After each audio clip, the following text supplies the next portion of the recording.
اللہ وملائکتہ یصلون علی النبی یا ایہا الذین آمنوا صلوا علیہ وسلموا تسلیما الصلاۃ والسلام علیک یا سیدی یا رسول اللہ وعلی آلک واصحابک یا رحمت للعالمین۔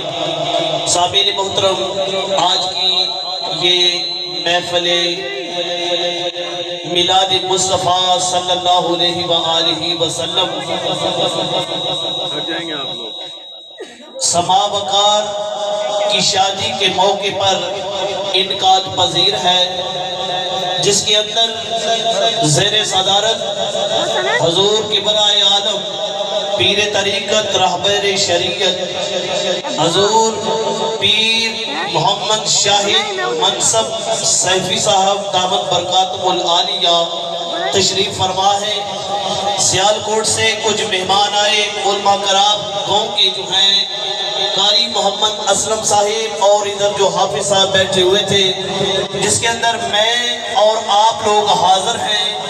اللہ کے حضور دعا ہے کہ اللہ کریم اس بچے کی اس کاوش کو اپنی بارگاہ الہی کے اندر قبول فرما کر اس کے لیے برکتوں کا باعث بنا دے۔ سامعین محترم، میں نے خالق کائنات کے قرآن سے چند آیات تلاوت کرنے کا شرف حاصل کیا۔ اللہ کریم نے فرمایا سبحان الذی اسریٰ بعبدہ لیلا من المسجد الحرام، پاک ہے وہ ذات جو رات کے کچھ حصے میں سے اپنے بندے کو مسجد حرام سے ہوتی ہوئی مسجد اقصی تک لے گئی، اس بابرکت ماحول کے اندر، تاکہ اپنے بندے کو کچھ نشانیاں دکھا سکے۔ کیا دکھا سکے؟ نشانیاں دکھا سکے۔ میلاد کیا ہے اور معراج کیا ہے؟ میلاد کیا ہے؟ معراج کیا ہے؟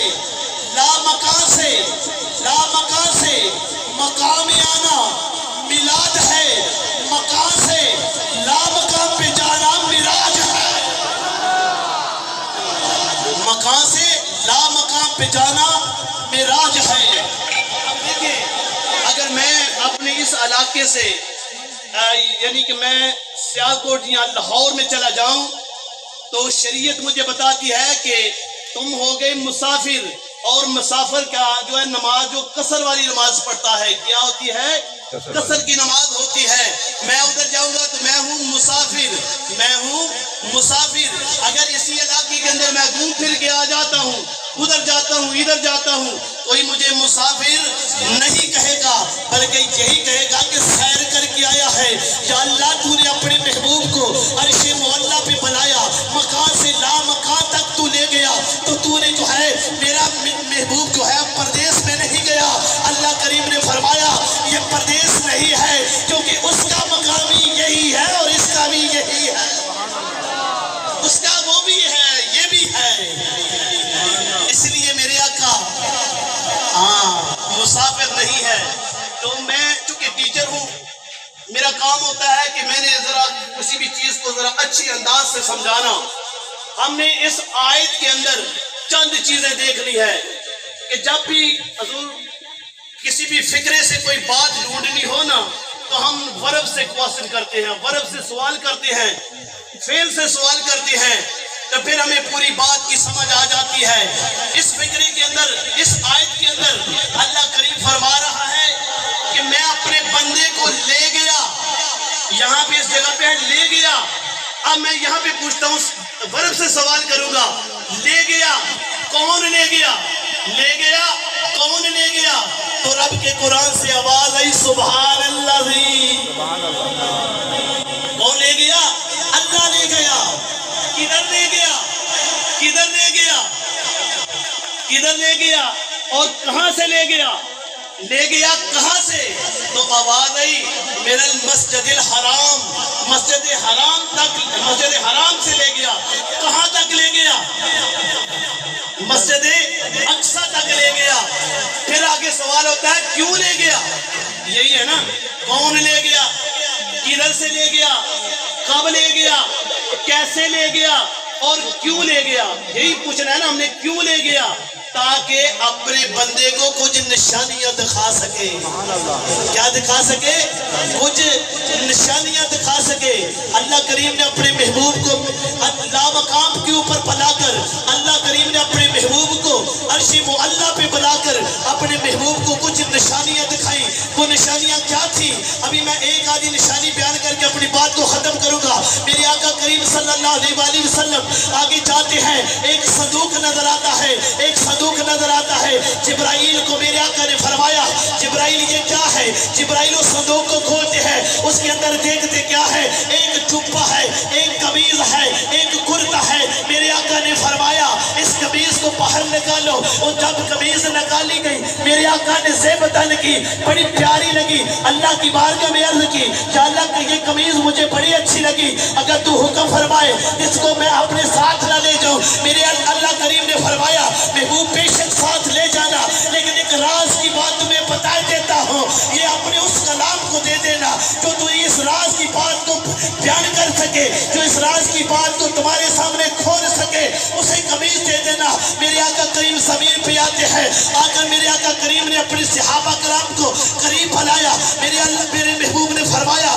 اللہ کریم نے مجھے قمیض دی ہے، تم اس کے بارے میں تم کیا کہتے ہو؟ جناب حضرت سیدنا ابو بکر صدیق آتے ہیں، فرمایا اگر اے صدیق تمہیں یہ قمیض دے دی جائے تو تو کیا کرے گا؟ تو جناب میں قربان جاؤں جناب صدیق اکبر پہ، آپ نے فرمایا میں زمین کے اوپر صداقت قائم کر دوں گا، میں زمین پر صداقت قائم کر دوں گا۔ میرے آقا کریم نے فرمایا بات تو بہت اچھی ہے، بیٹھ جائے۔ فرمایا عمر آپ آ جائے۔ حضرت عمر فاروق رضی اللہ تعالیٰ عنہ آئے، فرمایا عمر اگر یہ قمیض تمہیں مل جائے تو کیا کرو گے؟ فرماتی ہے یا رسول اللہ اگر یہ قمیض مجھے مل جائے میں دنیا کے اندر عدل قائم کر دوں گا، میں دنیا کے اندر عدل قائم کروں گا۔ فرمایا بات بڑی اچھی، بیٹھ جائیے گا۔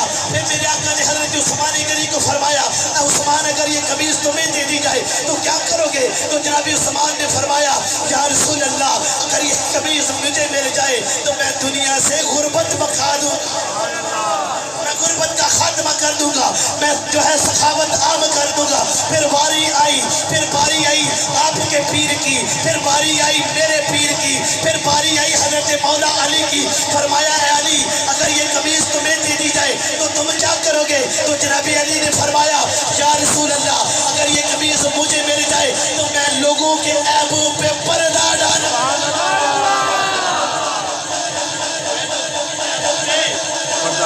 میں لوگوں کے عیبوں پہ پردہ ڈال دوں گا۔ میرے نبی نے فرمایا مجھے اللہ کی قسم ہے میرے اللہ نے مجھے یہی راز بتایا، سبحان اللہ، یہ میرے اللہ کی قسم ہے مجھے یہی راز بتایا تھا، جو تمہارا غلام اس راز کی بات کو بیان کر دے یہ قمیض اسے ہی دے دینا۔ سبحان اللہ۔ میں نے بے شمار لوگوں سے پوچھا کہ فقر کیا ہے؟ ہر بندہ فقر کا دعویٰ کرتا ہے۔ میں نے بڑے بڑے پیروں سے پوچھا کہ فقر کیا ہے، فقر کیا ہے، لیکن اللہ کی قسم مجھے تسلی بخش جواب نہ مل سکا۔ فقر کیا ہے؟ اب میں بتاتا ہوں کہ فقر کیا ہے۔ ہر بندہ فقیری کا دعویٰ کرتا ہے، تو فقر کیا ہے؟ فقر یہ ہے کہ تو لوگوں کے عیبوں کو جانتا بھی ہو پھر بھی تو اس سے محبت کرے، پھر بھی تو اس کے عیبوں سے اوپر پردہ ڈال دے۔ یہ اصل میں یہی فقر ہے، یہی فقیری ہے۔ جو فقیر ہوتا ہے اس کا یہ روشن ہوتا ہے، اسے آنے والے بندے کے بارے میں پتہ ہوتا ہے اس کے یہ عیب ہے، لیکن پھر بھی فقیر محبت ہی کرتا ہے، پھر بھی فقیر محبت ہی کرتا ہے۔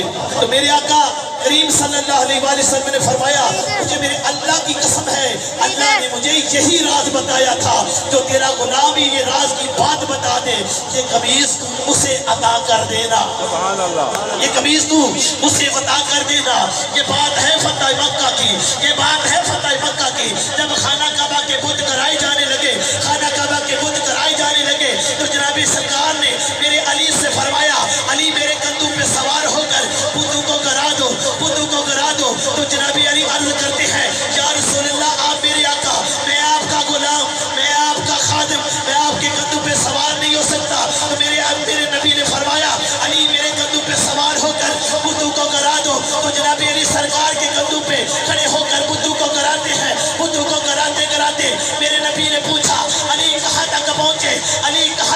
پہنچے تو سرکار علی نے فرمایا اگر یا رسول اللہ حکم فرمائے تو عرش کے پائے کو نہ چھو لو. ایک بار سرکار کے کندھوں پہ کھڑے ہونے کا موقع ملا, پرواز عرش معلیٰ کی. پھر اس حسین کا کیا کہنا جس کا سارا بچپن سرکار نے اگر تو جینا چاہتا ہے تا حیات چین سے پھر جینا علی سے سیکھ اور مرنا حسین. پھر تو جینا علی سے سیکھ اور مرنا. اللہ نعرہ رسالت، نعرہ حیدری، نعرہ غوثیہ، عظمت و شان و مصطفیٰ. اب ادھر ایک سوال پیدا ہوتا ہے کہ نبی نے علی کو بت توڑنے کے لیے کیوں بلایا تھا؟ نبی نے علی کو بت توڑنے کے لیے کیوں بلایا تھا؟ حضرت ابراہیم نے بھی بت توڑے تھے لیکن بت توڑ دی انہوں نے. تاریخ میں ایک بھی جملہ نہیں ملتا کہ کوئی یہ کہے ابراہیم تیرا باپ تو بتوں کی پوجا کرتا تھا, آج تو بتوں کو توڑ رہا ہے. ادھر بھی یہی واقعہ ہے.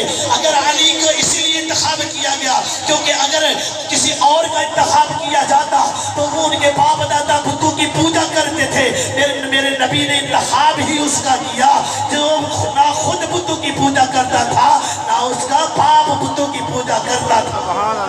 اگر تو جینا چاہتا ہے تا حیات چین سے پھر جینا علی سے سیکھ اور مرنا حسین سے. کون علی اور کون حسین؟ کون علی اور کون حسین؟ ایک بندہ آ گیا, چند بچے, 2 بچے آئے سرکار علی کی بارگاہ میں آ کے عرض کرتے ہیں یا علی میرے ابا جی نے اس بندے کے پاس 1000 درہم رکھوایا تھا بطور امانت. کیا رکھوایا تھا بطور امانت؟ بولیے گا کیا رکھوایا تھا بطور امانت رکھوایا تھا, لیکن یہ بندہ خود 900 لے رہا ہے اور ہمیں صرف 100 روپیہ دے رہا ہے. خود کتنے لے رہا ہے؟ خود کتنے لے رہا ہے؟ 900 اور ہمیں کتنے دے رہا ہے؟ یہ ناانصافی ہے, ہمارا فیصلہ کیجئے گا. تو جناب علی کے پاس جب دونوں آئے نعرہ تکبیر، نعرہ رسالت، نعرہ رسالت، نعرہ حیدری. جب سرکار علی کے پاس آئے تو علی نے آگے پوچھا کہ بتا بھئی اس کا باپ جب تمہیں امانت دے کے گیا تھا تو اس نے کیا بولا تھا؟ تو وہ یہ کہتا ہے حضور اس کا باپ جب مجھے امانت دے کے گیا تھا اس نے کہا تھا جو تیرا دل چاہے گا, جو تیرا دل چاہے گا وہ تم اب جو تیرا دل چاہے گا ان کو دے دینا, باقی اپنے پاس رکھ لینا. تو میں قربان جاؤں حضرت مولا علی کی فراست پہ, حضرت مولا علی کی ذہانت پہ. آپ نے فرمایا کیا کہا تھا اس کے باپ نے؟ وہ بندہ کہتا ہے اس کے باپ نے کہا تھا جو تیرا دل چاہے گا, جو تیرا دل چاہے گا. اپنی بات پہ غور کر, تیرا دل 900 درہم میں جا رہا ہے, یہ بچوں کو دے 100 خود رکھ. اگر تو جینا چاہتا ہے تا حیات چین سے پھر جینا علی سے سیکھ اور مرنا حسین.